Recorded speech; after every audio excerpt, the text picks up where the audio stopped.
Good day or good night, beautiful people. And this is pretty spontaneous. So I'm just gonna go ahead and do it. I've been thinking about what I'm gonna call this video, but probably just gonna go with 3 keys to life. Wisdom from a blind man. Because these are 3 keys that a wise blind man gave to me when I was younger. So I'm from Trinidad and Tobago. It's a little island in the Caribbean, right? And there I knew this blind man who was pretty wise, and we talked a lot. And I think I asked him one day, what basically what's the best way to succeed. What advice you could give me to become successful, or what have you learned throughout your life that was the most beneficial to you? And he gave me these 3 keys, so I want to give them to you today. Hopefully it is of value. Let me know in the comments. So the first is focus. Now I feel like I could do a video on each of these keys, but I'm gonna try to just keep this brief and succinct, and y'all can let me know if y'all want me to go more in depth on any one of them. Right, so the first key is focus.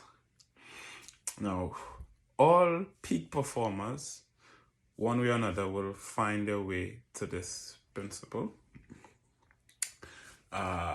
Focus is so important because there's infinite things going on, right? That you could attend to, but you have a limited or finite attention.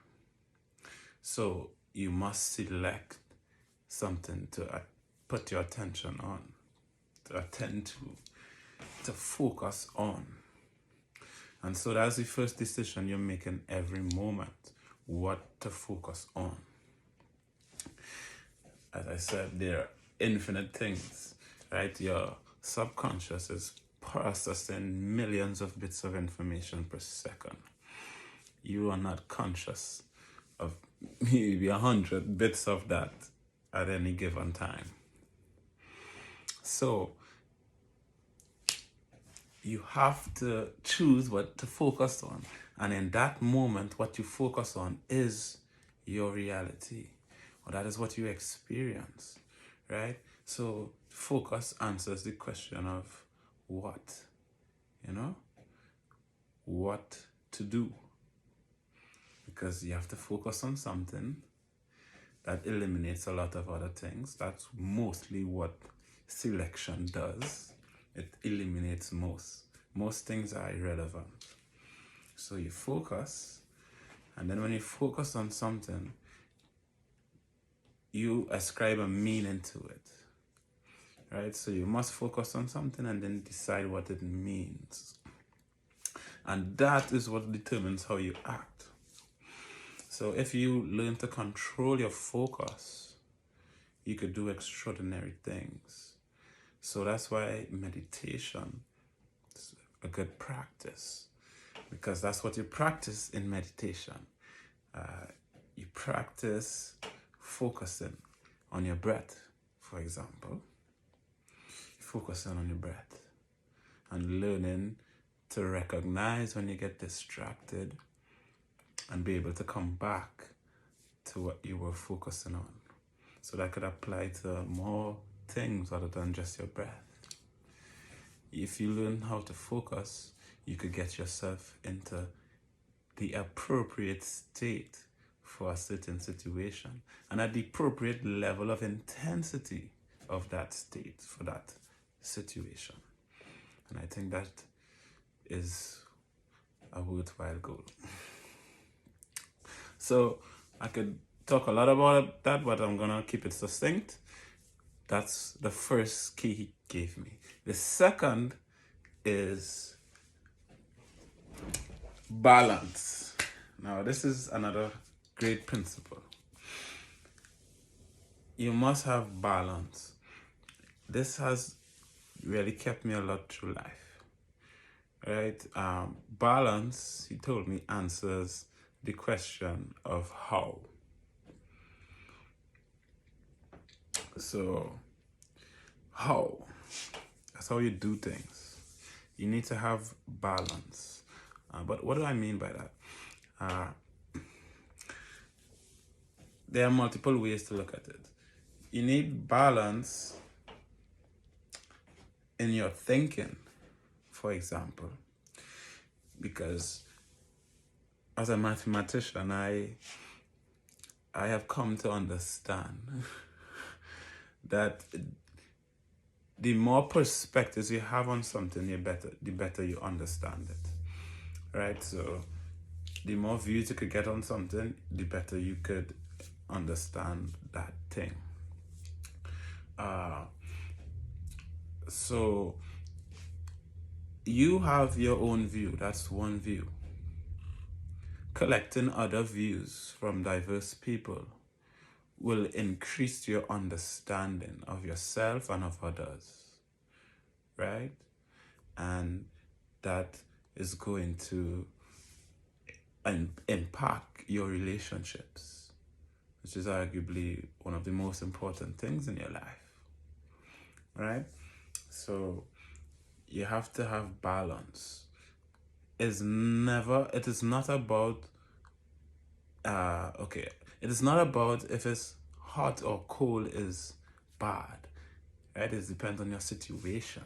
So if you go to the doctor and you are overheating, you have a fever that's running super high, and you go to the doctor, the prescription you're going to get is to cool you down, to lower your temperature.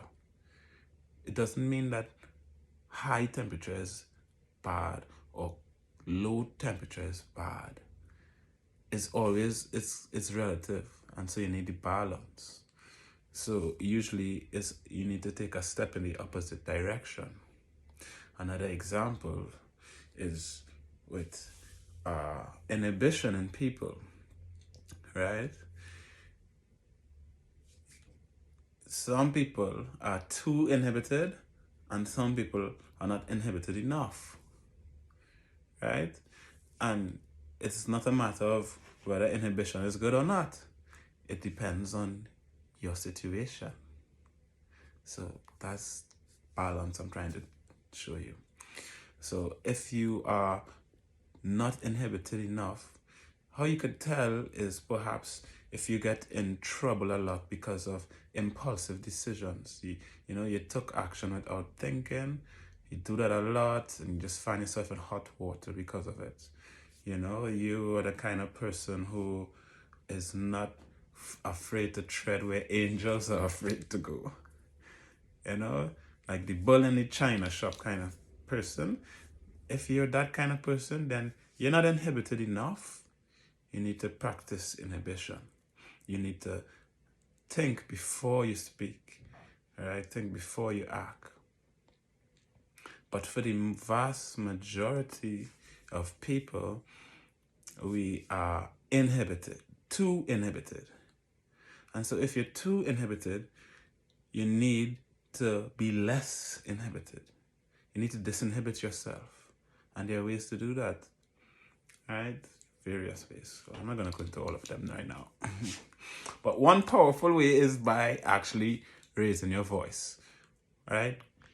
Grunting, shouting, right? They have scientifically tested that. If you would like to go and look at the research yourself. Right? But when you lift weights, for example, if you grunt, you make that sound, you could lift about 15% more weight, right? But that percent could be variable. But I have seen it, felt it in my experience as well. It's a powerful inhibitor, right? So it's about balance. You need to figure out where you are and where you want to be and take a step in that direction.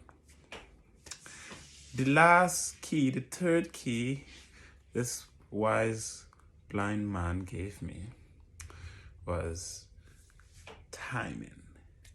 So the when answers the question of when. Because, and this is such a thing, you could have the right information, you could have the solution to someone's problem, but you could deliver it in the wrong time. At a time maybe they're not ready for it, or maybe they can't understand it or accept it, or for whatever reason. And it could be many reasons. That is why timing is important. So it comes back to this idea of appropriateness. We have to learn when it is appropriate to behave in a certain way, to feel a certain way. And that could have a tremendous impact on our lives, I believe. All right, so I can go more in depth in all of these keys, but I'm already running into the past 10 minutes, so I think I'm gonna cut there. But I hope this was valuable. Let me know. This was just a really spontaneous video that I thought, I just must do, because I wanted to start making videos for a while. I just didn't know what to talk about. So let me know. Give me some ideas what you all are feeling for. I am currently working to teach people how to master their emotions. So you'll see more of me soon. And until next time, big up your whole self.